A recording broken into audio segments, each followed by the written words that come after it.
Hello and welcome to the Vinyl Sanctuary. My name is Christian and I hope that you will join me in taking refuge in records. So I'm here today with my ranking video for the year 1976. So it's a series that's been ongoing for a while now, started last year.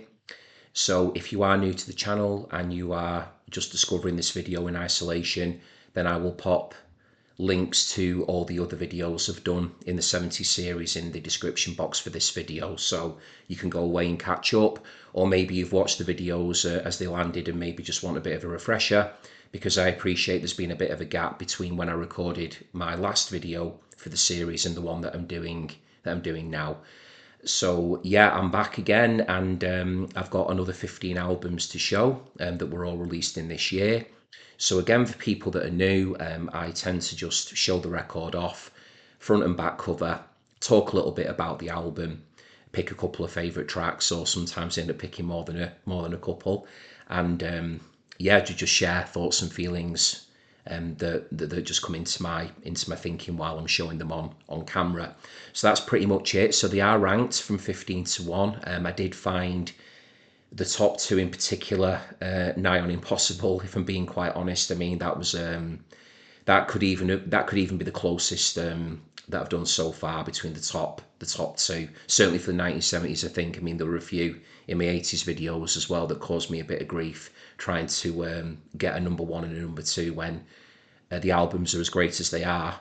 But I have now stuck with the two in the order that I've got them in for 1976. So without any further ado, we'll just get into it, get started, and hope you enjoy the video. Thank you very much for being here, really appreciate it. Okay, so starting us off today, we are going into Europe, going into France to be precise, and we've got a pioneer here in the the sort of the synth pop ambient genre, I would say, as well. Certainly, experimented with own soundscapes, using trickery, machinery, synths, etc., to create some truly gorgeous music throughout his career. And I am talking about the album Oxygène by Jean-Michel Jarre. So that's kicking us off here for 1976. So he's credited here with a number of different instruments. There is Jean-Michel Jarre. There he is there. And yeah, I mean, it's a lovely album for me personally. I love chilling out to this one. It's very much a record that you can just lose yourself in terms of the mood and the vibe. It's just got a plain inner on that one, my copy. Not sure if that did have like a printed inner sleeve or anything, but the copy I've got here is plain white. I always show the inners off as well. So yeah, but as I was saying, it is just a really lovely album. In terms of favourites, I mean, basically Oxygène is a bit of a sweet, or it's like a concept really that prevails throughout the album. So you've got six pieces on here, and they are all entitled Oxygène. So it's kind of strange picking a favourite, but I mean, Part 4 was a single off the record. Part 4 would be the one that I would say is very well known indeed. I mean, there's a point to be made that other pieces would be known too, but I think Part 4 certainly would be the one that I think, for people who may not even be sure if they've heard anything by Jean-Michel Jarre, I'm pretty sure that people would hear that one and think, oh yeah, it is truly memorable. It's a classic piece of music. So yeah, with that one, I mean, I've shown albums like this before where really I think it's just a case of listening to the full thing rather than just focusing on picking the odd favorite track. But if you do just want to test the waters, if you will, with it, then please do give Part 4 a listen. I'm sure it'll be easy enough to find. So yeah, really nice album started us off there for 1976, and very pleased to of course have it in my collection. So that's Oxygène by Jean-Michel Jarre. Okay, so moving on to number 14, we're moving quite a world away now from, well, to be fair, we're probably moving away from Jean with all these picks, to be fair. But yeah, we're getting into some really great sort of jazz, funk, rock music, really, in some ways that defies categorization. Get my words out properly. They're just such a great band who I'm about to show you now. They've already had, a bit of a spoiler alert, they've already had some appearances in previous videos, and I'm not even sure they're going to be done yet with the few years I've got left to do of the decade. But moving on now, we've got The Royal Scam by Steely Dan. And they are just such a special band to me, Steely Dan. I mean, they're just so tasteful, I would say, in terms of instrumentation, the way that their records sound, the production, the lyrics I've mentioned before, wax lyrical literally over the lyrics on all the videos. So clever. You know, there's always great stories and meanings behind their art and what they're trying to communicate with their music. So yeah, they are a band that I'm pretty much in awe of, really, and I'm quite gutted I've still never got to watch them live either.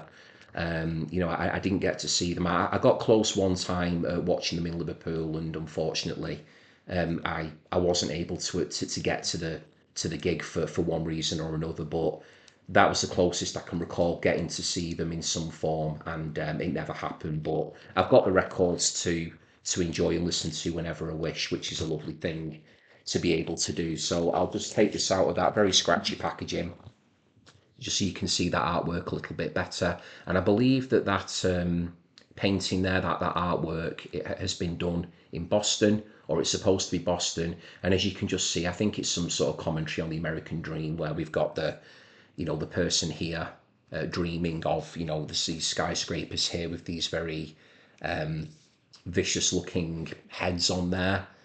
I don't know if they're almost supposed to kind of resemble like gargoyles in some way, just something quite hideous. But that would, I think, attest to the whole thing, being a bit of a scam, that we believe something to be one thing when in actual fact it's another. And that's another thing about Steely Dan and their artwork. It always does draw me in.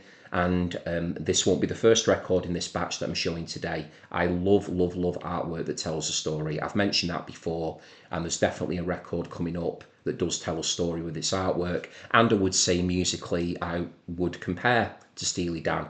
So even though I did mention that these do defy categorization, there are records and bands and artists where I do hear similarities, but in terms of musicianship, that whole kind of jazz funk rock thing that they do. But I just think Steely Dan do it in a way that is very, very unique to them. So I hope I've clarified that point there a little bit more clearly, and with a little bit more depth to it. So favorite tracks on here: Kid Charlemagne is a Steely Dan classic, great song. We've got Face A and Face B on here rather than side A and side B. So Kid Charlemagne would be the track on here I would say to go and check out. I also really enjoy Don't Take Me Alive. The Fez is also on side A. The title track, The Royal Scam, I do think is good. That's a closer. But I also really love Haitian Divorce on here as well. So yeah, this is a really, really good album.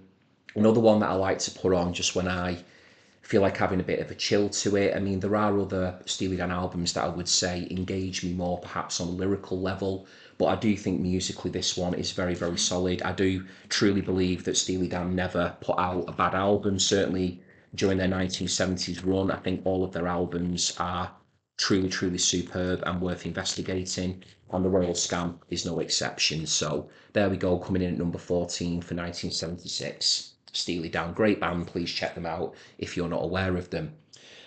Okay, so moving on, we're staying in the US here. Just push my glasses up there a little bit, and we're getting into power pop world now. Again, for people that might be new to my channel, and just as a polite reminder to people that have followed me for a while, I'm probably boring people now about how much I go on about how much I love power pop, but I do. I just truly love that particular genre, that little section of music in the rock world. It's just something that really makes me smile. Power pop, I just love the jingly jangliness of the guitars, the harmonies. The lyrics are usually about love and loss and stuff like that, so it just sort of speaks to me on a really personal level, does power pop. So this record here, I believe, is regarded as being one of the pinnacles of the genre. It's a record that I've known it for a number of years, but I didn't acquire it until probably, I don't know, maybe 4 or 5 years ago, certainly before I started doing this channel. So it's one that I've heard many times, but it's, could you call 5 years relatively new to an album collection? Probably not, but it is one I'm really pleased to have, and I probably should play it a bit more, to be honest. I think it's just because it's sort of rooted there through having heard it so many times years and years ago, that I probably should spin it more than I do, but I certainly know it well enough, and it needed to be here for this top 15 pick. So we've got Sincerely by the Dwight Twilley Band. So we are talking really top draw power pop here. Great front cover there, and back cover even as well. So there we go. So yeah, got Phil Seymour there on drums, bass and vocals. Brilliant talent in his own right. Went on to do very interesting things himself. And then we've got Dwight Twilley there on guitar, keyboards and vocals. So let's see if this one's got, yeah, it has. Okay, so we've got the original inner for this one. So we've got another photograph of the two there. There we go. Lyrics and things as well. So yeah, right off the bat, best song on the album for me. Really does get the whole album kicking off superbly well. Let me just see if I can get that in. There we go.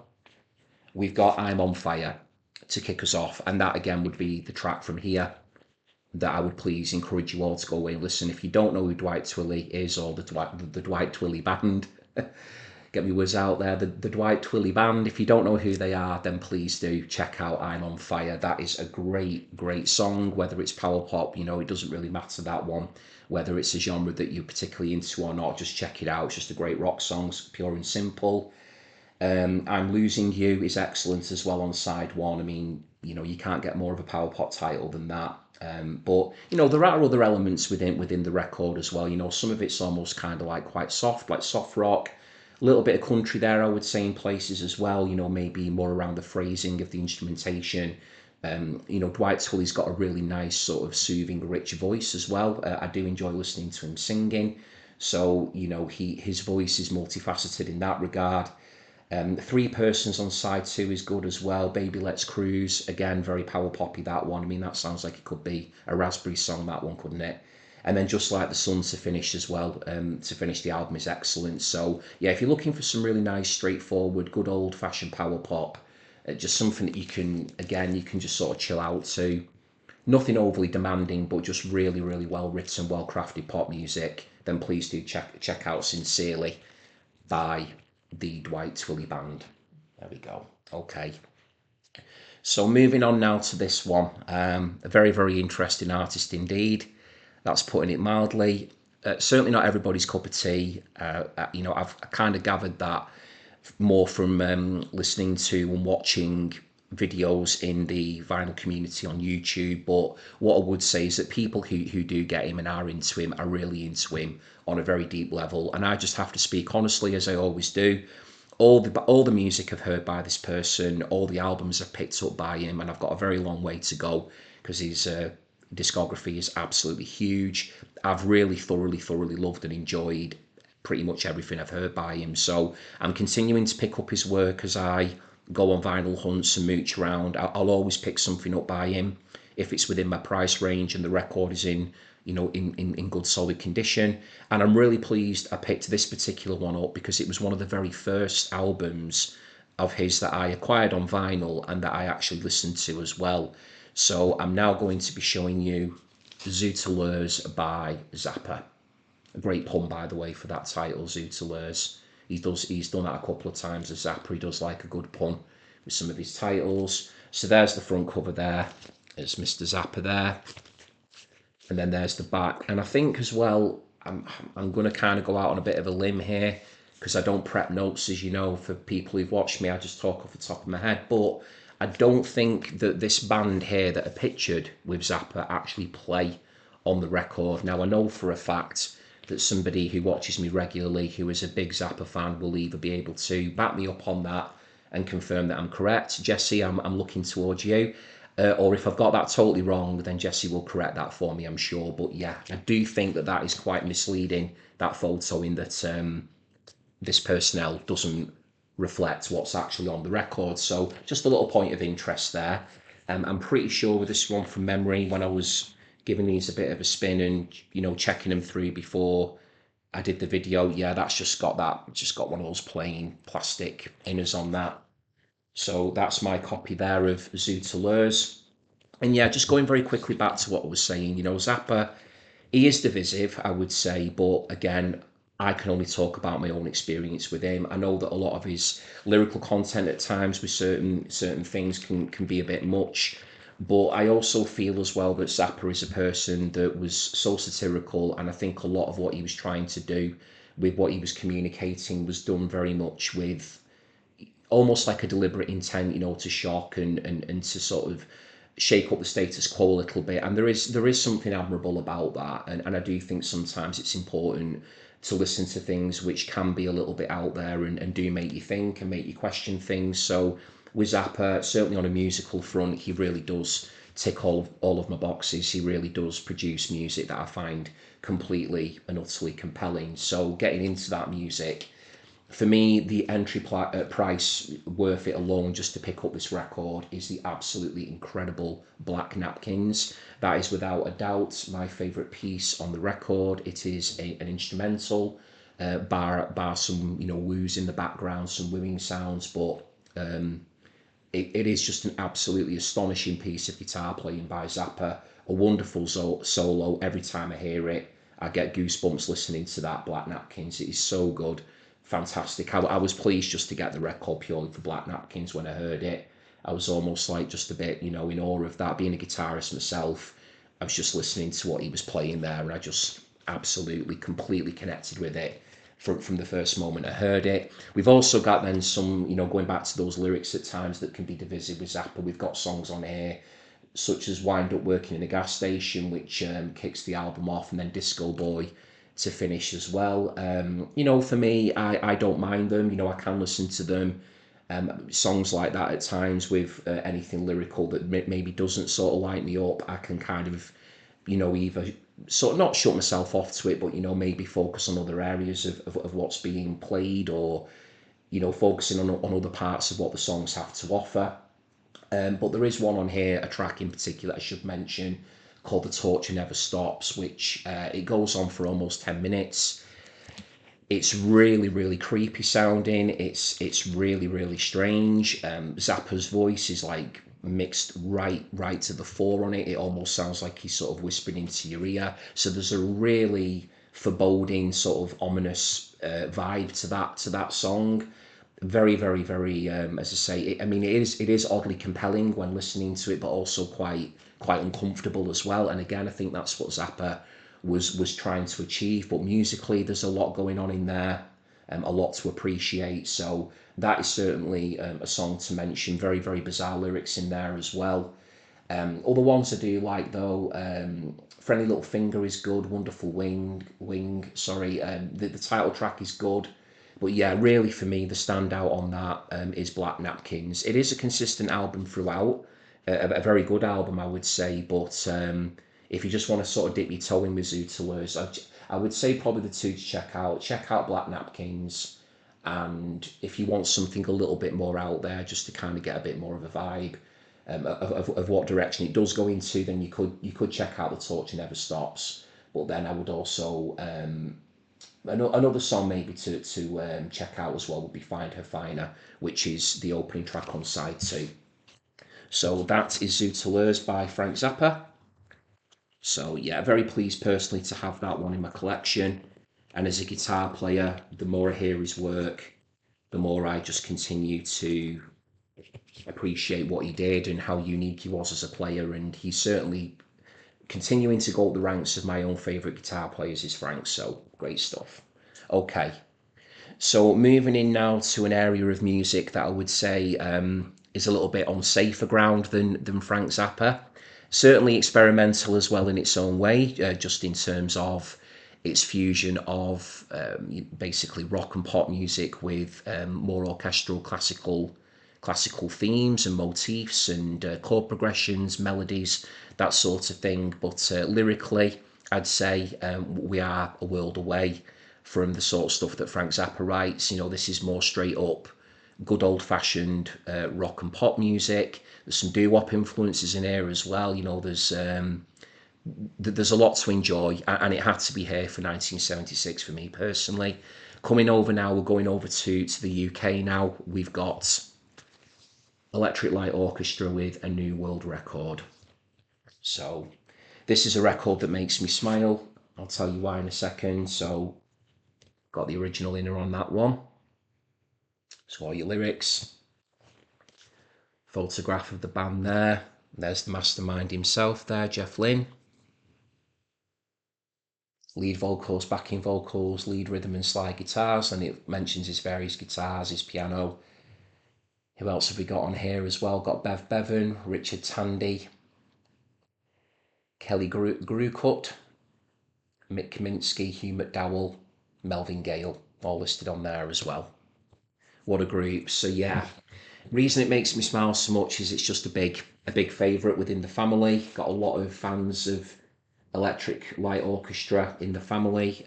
Certainly my in-laws, my father-in-law in particular, absolutely loves ELO, really does. Listens to them very frequently. And then there are people on my side of the family that are really into them and appreciate them as well. So yeah, they just make me smile when I think about them, when I look at the record, when I listen to it. So this is produced by Jeff Lynne as well. And yeah, I mean, favourite songs. This is a really strong album, by the way, very solid all the way through. Absolutely love Telephone Line. That's my favourite on the album. Please check out Telephone Line if you're not familiar with that one. That is one of the songs that I was mentioning before with a bit of a doo-wop sensibility to it. Rock Aria is superb as well. Again, as I mentioned, that fusion of classical music, opera, etc., with rock music, doing something very different and very compelling and unique in that way. Living Thing is an excellent song as well. Have to mention that one. Got Shangri-La to close, Tightrope to open it. Honestly, very solid all the way through this one. Really good record, that. A new world record by Electric Light Orchestra. Very nice indeed. Lovely to listen to for me personally on a Sunday afternoon. So yeah, just really nice, gentle, but lots of hooks, lots of melodies. Sounds fantastic. So big thumbs up there to ELO. Okay, so now we're getting into the record that I was mentioning before when talking about Steely Dan. So this being a record where the artwork tells a story. It certainly does tell a story. Visually very arresting from the moment you see it.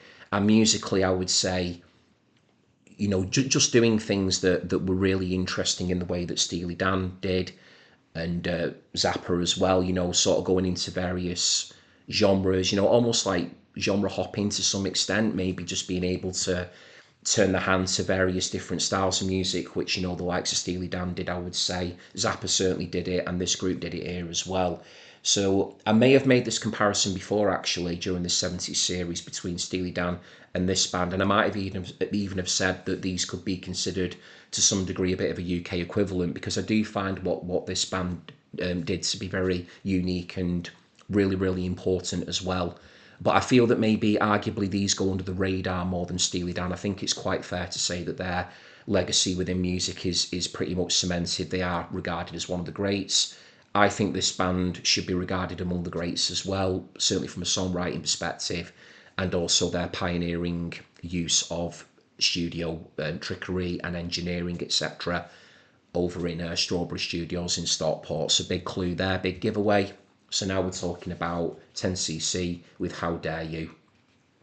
And this is really, so that's actually the back cover I'm showing you there, because I've just picked it up that way. So that's the back cover there, just to complicate the story for you a little bit more. That's actually the front there. And there is a story going on when you look into it. We've got the car parts in the background. Who are these people here? Got these two here on the phone, not looking the happiest. This very shifty looking person here, on the phone there. She looks very scared, put out. And then when we open it through, we've got this brilliant gatefold here. Just a superb, like it's one of those just to study. All the band members are in there as well. They're all littered around.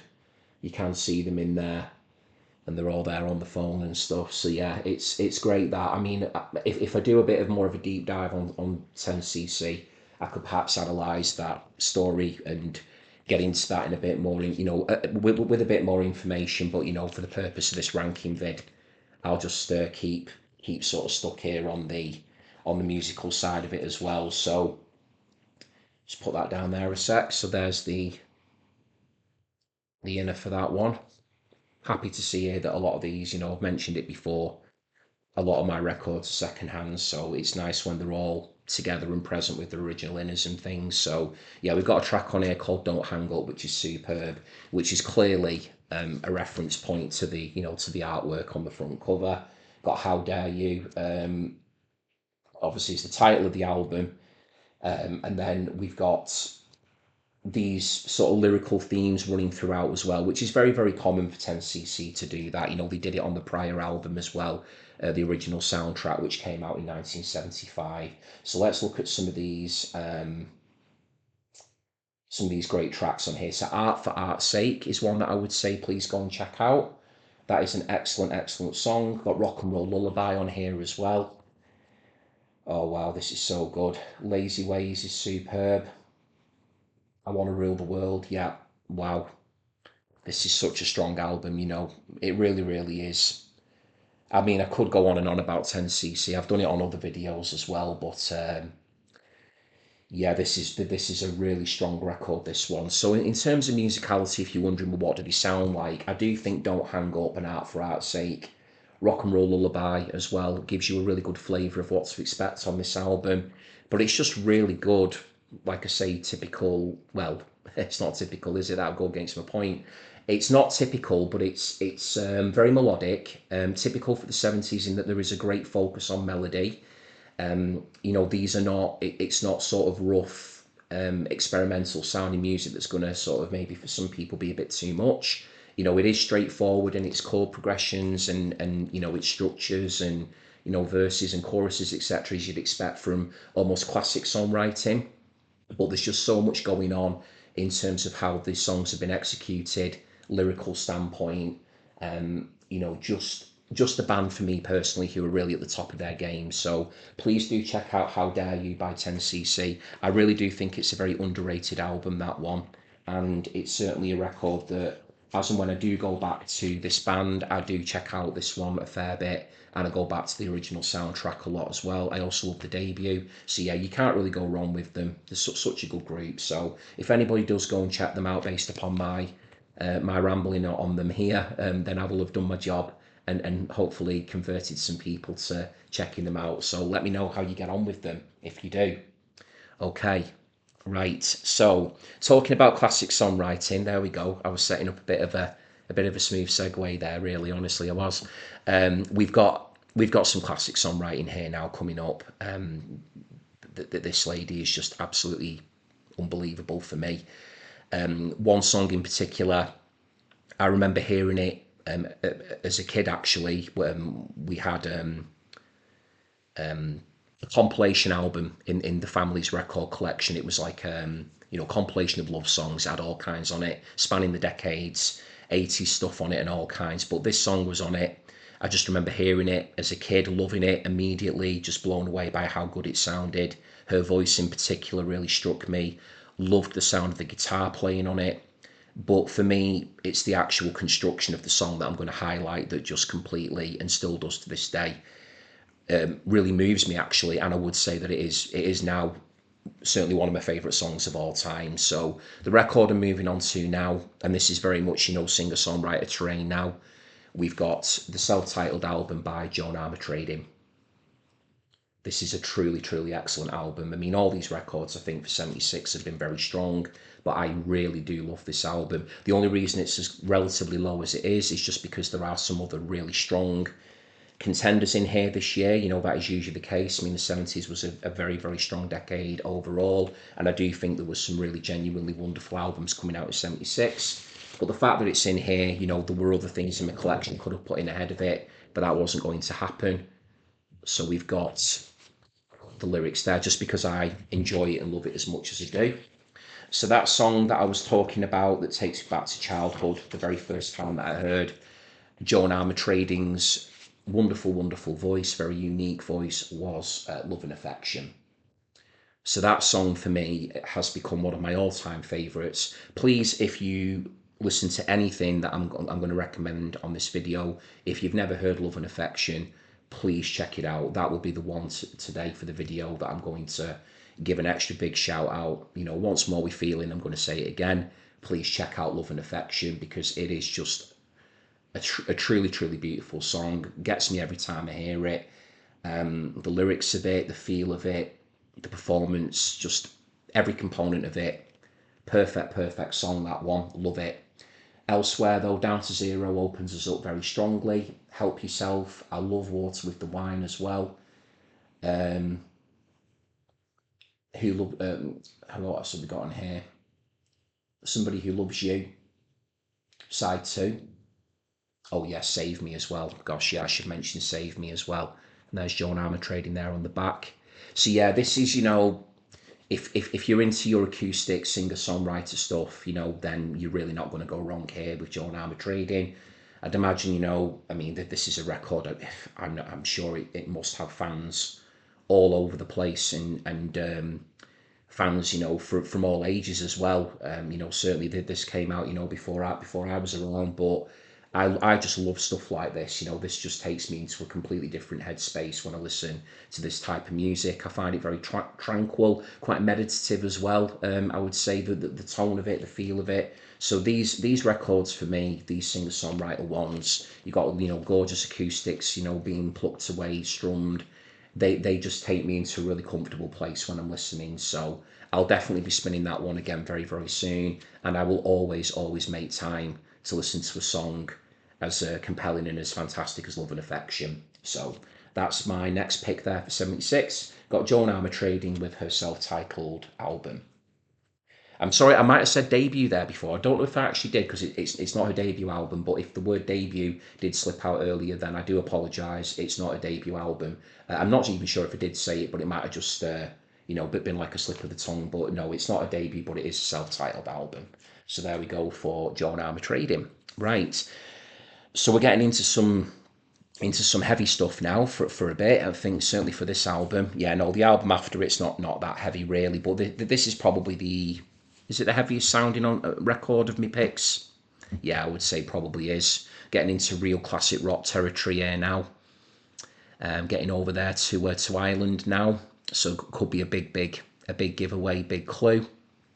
Very a very joyful album for me. You know, it gets the blood pumping. It's just got a great sound to it. I mean, we are talking pure classic rock here, and it is Thin Lizzy with Jailbreak. Got a fantastic cover there. So as you can see there on Vertigo. So let's just see.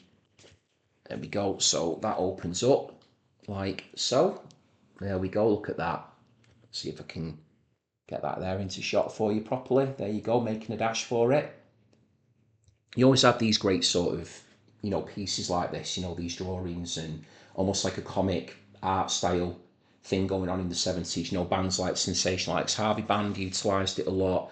What a Bunch of Sweeties, you know, they're on the gatefold for that. They utilise it as well, Pink Fairies. You know, it's just great to see that kind of, you know, that art style, that effect. I do find that really, really enjoyable to look at from an aesthetic point of view. So yeah, great cover to get us started, but great music on here as well. I mean, this is a classic Thin Lizzy album. I'd be interested to know, where do people, you know, certainly big Thin Lizzy fans out there, where do you rank it amongst their all-time sort of, you know, discography? Would you have it higher up?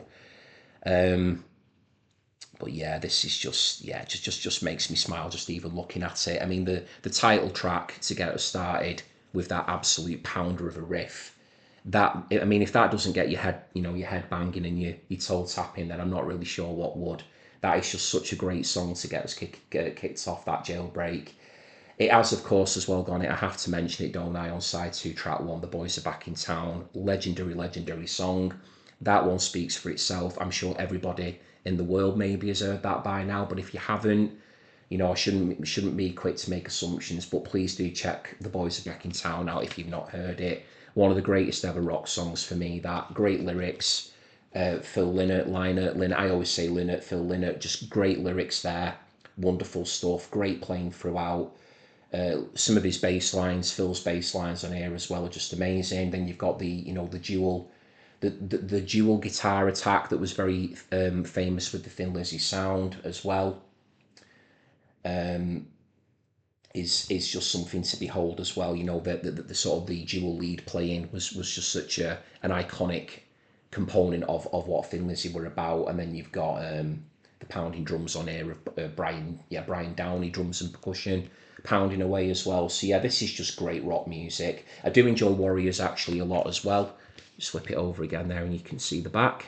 Warriors is really enjoyable. Cowboy Song is worth a mention as well. I do like Cowboy Song a good bit too. But yeah, the two classics on here, I mean, are the two openers on each side. You know, Jailbreak and The Boys Back in Town, can't go wrong with them.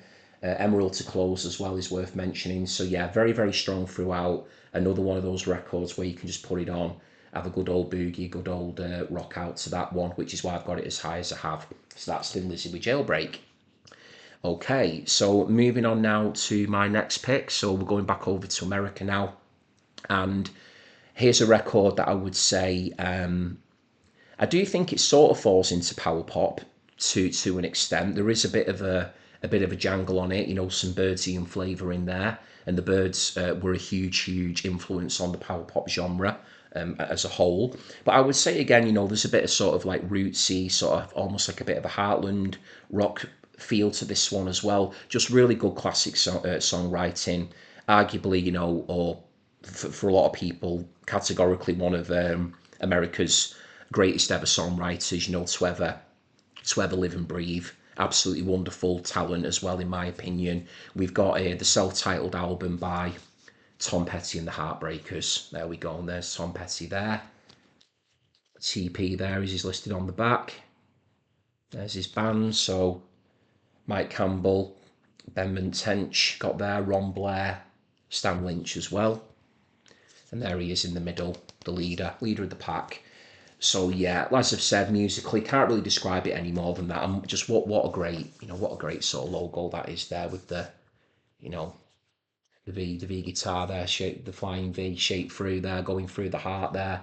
Just absolutely brilliant to see that as well for your guitar, you know, guitar nuts out there. Great logo.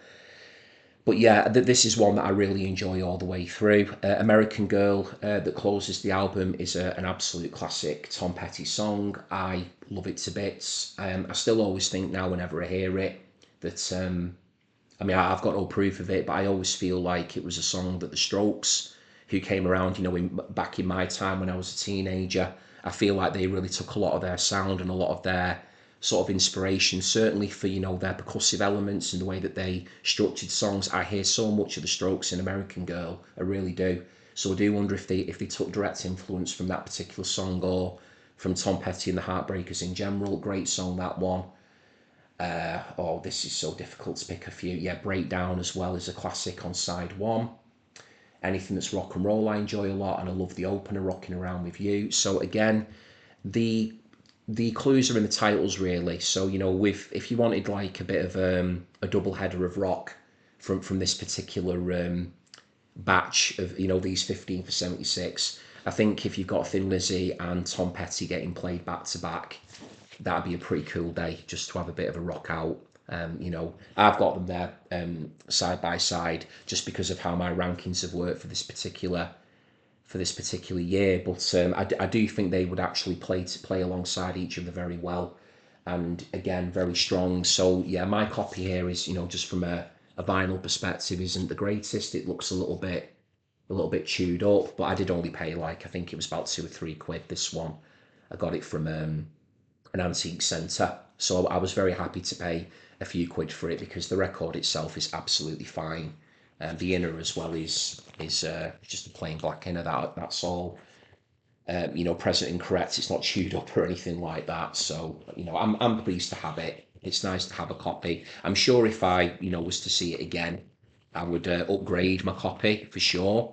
But for now, I've got it and I can listen to it and really enjoy it. So got some more classic rock there in the shape of Tom Petty and the Heartbreakers. So we're doing quite well there on the rocking front for this video for 1976.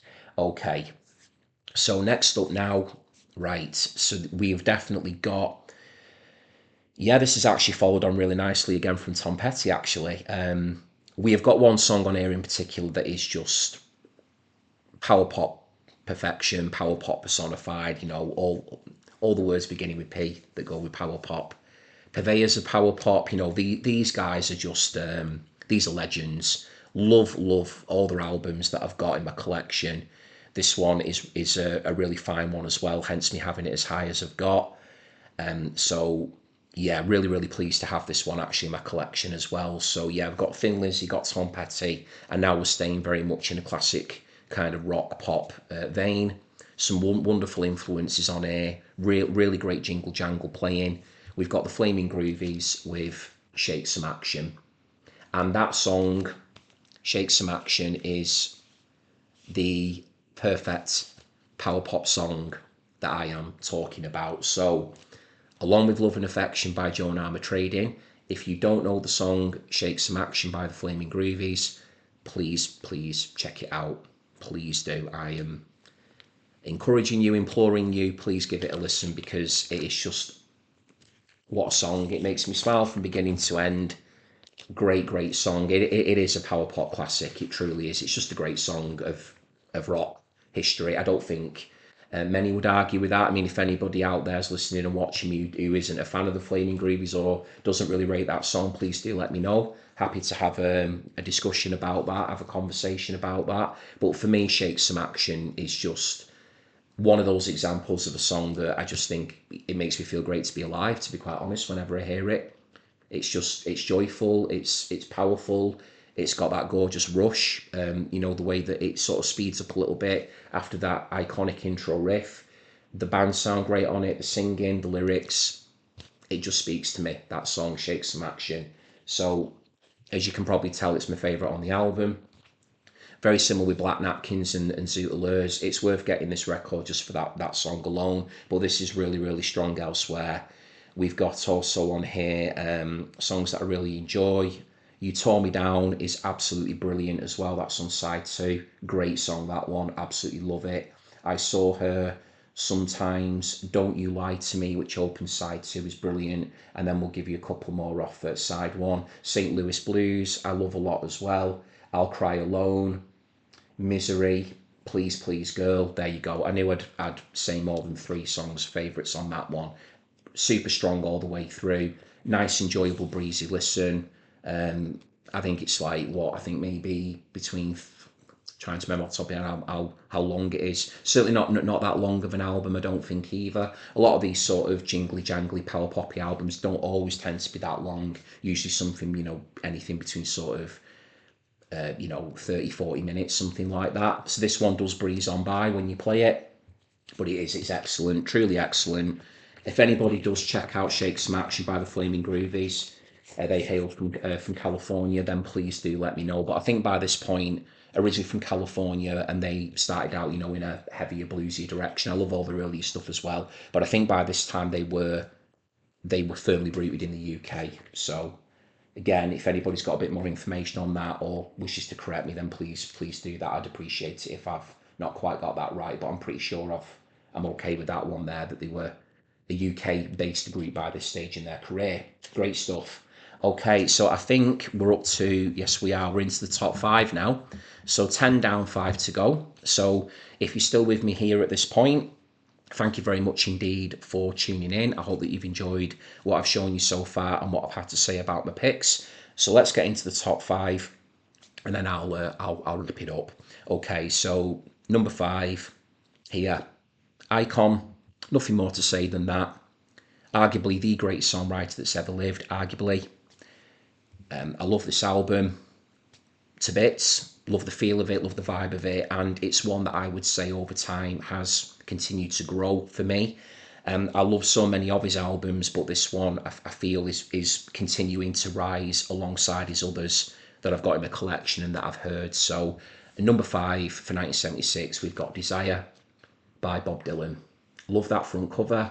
Don't love that big sticker here, but it's not coming off, that one, so I've left it well alone. I don't want to rip it all up, and I just don't want to chance it, so I will live with it. There you go. Look at that. Great photograph of Bob there. Lots of others there littered alongside as well.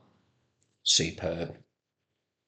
Absolutely superb album. So We get one of my favourite ever Bob tracks opening this album up, I should say, with Hurricane. Love the feel of it. It's got this like almost like a bit of a galloping sort of like a propulsiveness to it that I find really, really intoxicating when I'm listening to it. Just really gets you into the mood for the album ahead. But there's a lot of different sounds here, being explored, and it is just Bob on absolutely sterling form. He'd released Blood on the Tracks the year before in '75, and then to follow up a masterpiece like Blood on the Tracks with an album as strong and as good as Desire, it's just another great set of songs by the master, in my opinion. So other ones I love on here. I mean, Hurricane I would say is my favourite on the album. I do love, I do, yeah, I do love One More Cup of Coffee as well. I do enjoy that one a lot as well. Joey on side two is excellent. Got Sarah to finish as well. Of course, I need to mention Sarah. Again, a song there and an album, I would say, with a lot of heart to it, a lot of emotion, lots of feelings.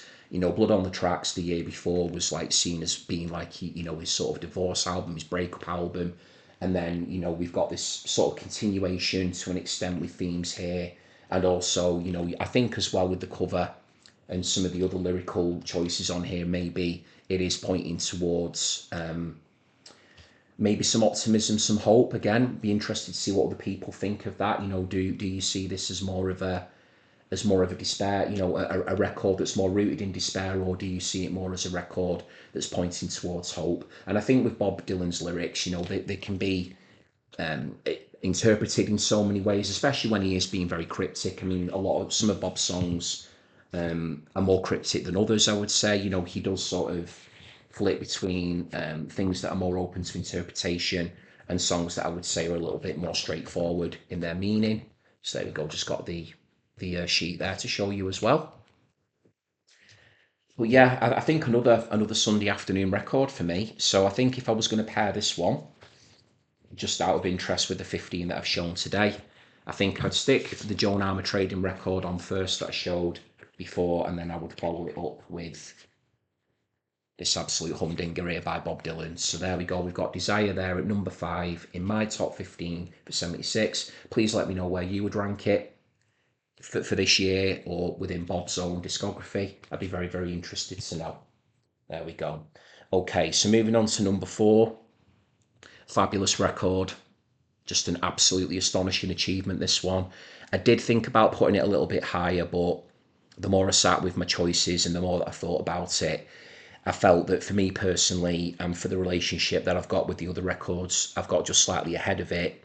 This felt like the right place to put it, but my word, this is some album. It's absolutely magnificent. And if it didn't have the three above it, that I just personally do love and gravitate to just a little bit more, this could easily have been a number one, and certainly I'm sure would be a number one for many other people who would be looking at this year in particular. But for me, it's number 4, but it's a very strong and a very high number 4.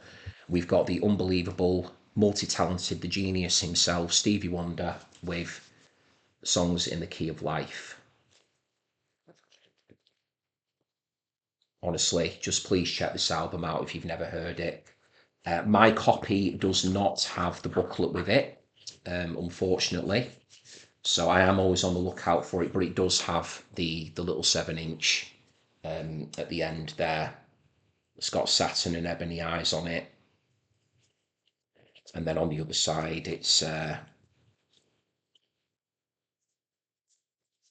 yeah, I've said them in the right order. Yeah, All Day Sucker, An Easygoing Evening, My Mama's Call. Yeah, so I have got those tracks that complete the album off. Another album I can think of off the top of my head that's got a similar thing like that, where two actually, Symphony of Down by Terence Trent D'Arby, I've got that in completion as well with the 7-inch, and also One Nation Under a Groove by Funkadelic.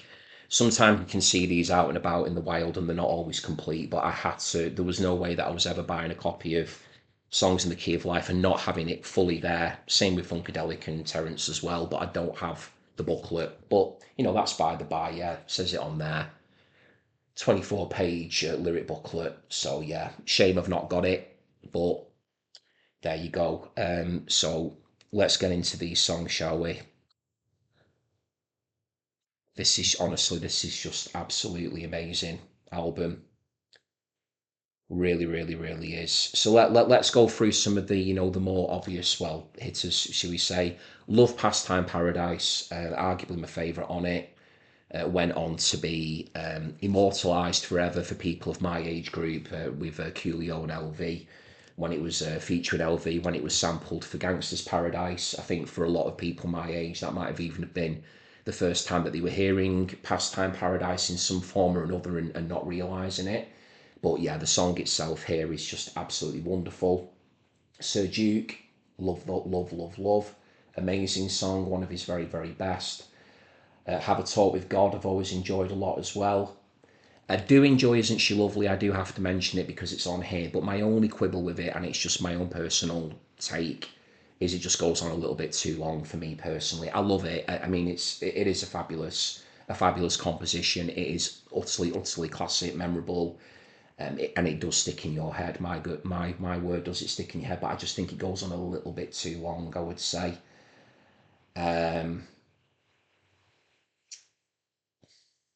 Oh yeah, Joy Inside My oh yeah, knocks me off my feet. I wish, so good. Contusion as well. Love's in Need of Love Today. Yeah, absolutely brilliant. Honestly, so good. One of the best albums to come out on Motown. One of the best albums to come out on any label. Let's be honest about it. A very strong number 4. Brilliant record. I listened to this so much when I was growing up as a kid. Might have mentioned it before. I've got my mum to thank for getting me into soul, particularly Motown music when I was very small. And then when I grew up and started, collecting records myself, I continued to develop that love of soul music and continue to actively collect music in that genre. So yeah, this is music for the soul. It really is. It speaks to the heart, and it is a wonderful album. It's a double LP, and please do check it out if you're not familiar with it. It is an absolute masterpiece, that one. So there we go. There's Songs in the Key of Life by the amazing Stevie Wonder. Okay, so now we're getting into the top 3. So yeah, these are all so good. Now that top 2 are still, but I'm sticking with it. Right, this here is magnificent. So that this record here, so this record for me marks my favourite period of this artist. He was a complete and utter one-off, one of my favourite artists ever. Just astonishing, love him to bits, amazing. It's not my favourite album by him, but it is definitely up there. But it is the dawning of my favourite era of his work, which comes a little later in the decade. So this is a magnificent record as well, and it did push Songs in the Key of Life down to number 4 just because of the relationship, that I have, the connection with this person's music and his art and everything that he stood for, what he was about. So I am, of course, now showing the amazing David Bowie with Station to Station, and that's still there from the Nick Rogue film, The Man Who Fell to Earth, and that's Thomas Jerome Newton there, his character going into his spaceship. Great film. Um, an absolute classic film. I mean, I know some people that absolutely cannot stand it as a film, but I've always thoroughly enjoyed it. So got 6 tracks on here. I love all of them. It's one that you need to listen to throughout. Again, as a piece, as a wider piece, as a for its art and for what it's about. Just playing inside. But if I'm going to pick a couple of favourites, I absolutely love Stay. Love Stay, amazing song.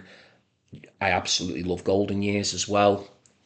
But Wild is the Wind, the epic opening title track, Station to Station. Wow, that's some journey. Listening to that, that is an incredible way to open an album up. And I think, as I said, you've had this sort of I suppose what it was called, like Plastic Soul, Blue Eyed Soul, that he'd done with with the Young Americans the year before '75. But now he's moving into this almost like it is like an alien, just sort of harking back to the artwork a set, like almost just an otherworldly sound that he was starting to inhabit. It moves into ambient territory. The songs and the albums that are going to be coming up as part of the Berlin trilogy as well. It was just such an interesting time for Bowie, moving into a very experimental space. He'd done rock, he'd completely executed that to perfection. A glam king. He just did so much so quickly, didn't he, over that period, and shape shifted and morphed into different characters, different sounds, different records, different feels and albums. But Station to Station is absolutely amazing. Great album. I love TVC 15 as well. I do love that. Word on a Wing. Honestly, it's 6 tracks, and I would say they're all pretty much indispensable. Certainly in terms of the way in which the sequencing of the record has been done as well. Very, very well done. But if you're going to listen to maybe one or two, I would say definitely give Stay a listen. Check out Golden Years as well. But to be honest, you can't go wrong with any of that. Great album. Love it, love it, love it. Please check it out. Station to Station by David Bowie, and of course a fab pick, if I do say so myself, for my title card artwork as well for this year. So yeah, great stuff there from Mr. Bowie. Brilliant. Right, this top two, my word. Did I go back and forth on these two? But I've done it now, so let's just do it. Let's just get on with it. I don't need to waffle on any more about it. They're both phenomenal. Anyone could have them at number one, but then, people could have Bowie at one, or Stevie, or some of the others. But this is what I'm going with. So at number two, classic, classic record, punk, punk, punk perfection. We've got Ramones, number two. Please don't hate me, people who would have it at number one. So difficult. Hopefully, when I show you my number one off, people may understand it. They may not agree with it, but they might understand it just because of its. I just say how forward thinking and how influential it was. But my word, this was a hugely, hugely influential album. That's putting it mildly. Really, really super influential. But this is it's just punk brilliance. It's poppy, it's punky, it's got so much energy to it.